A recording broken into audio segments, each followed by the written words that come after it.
On January the 22nd, 2013, the Philippines issued a notice to the Chinese government notifying about the arbitration initiated on maritime jurisdiction for a compulsory arbitration. On February the 19th, the Chinese government returned the notice and its attached arbitration notice back to the Philippine government, stating that its position of rejection of the arbitration and non-participation in the arbitral process. 菲律宾在提起的所谓南海仲裁案当中呢，有15条主要的这个诉求，在这个15条诉求里边呢，它刻意避开了所谓的这个海洋划界问题和岛屿主权问题，因此呢，菲律宾呢通过所谓的一般性海洋问题来进行精心包装，但是无论它如何包装，那么我认为呢，它都是一种披着法律外衣的政治挑衅。However, in July 2013, the tribunal issued first order and passed rules of procedure, and the South China Sea's arbitration was initiated. On March 30th, 2014, the Philippines submitted a formal claim to the arbitration tribunal in which it requests the tribunal to give a ruling on 15 claims with its following contents at its core.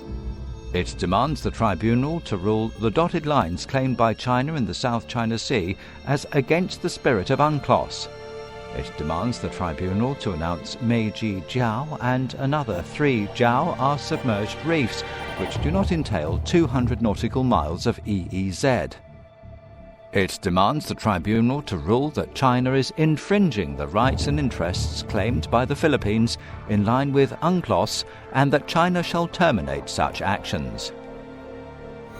Just as the Philippines was demanding China to stop infringement, whereas in March 2014 it carried out a provocation towards the Chinese Coast Guard, intruded into the Chinese waters of the South China Sea and landed on Renai Reef.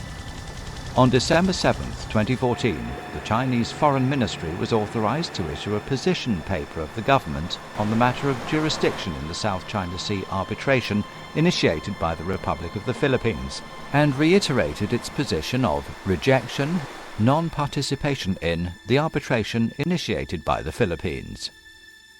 Looking back at the whole process of the arbitration, no matter how meticulously the Philippines had designed its claims, the whole case, as a matter of fact, invariably involved territorial sovereignty and maritime demarcation issues which are beyond the scope of the jurisdiction of the arbitration tribunal.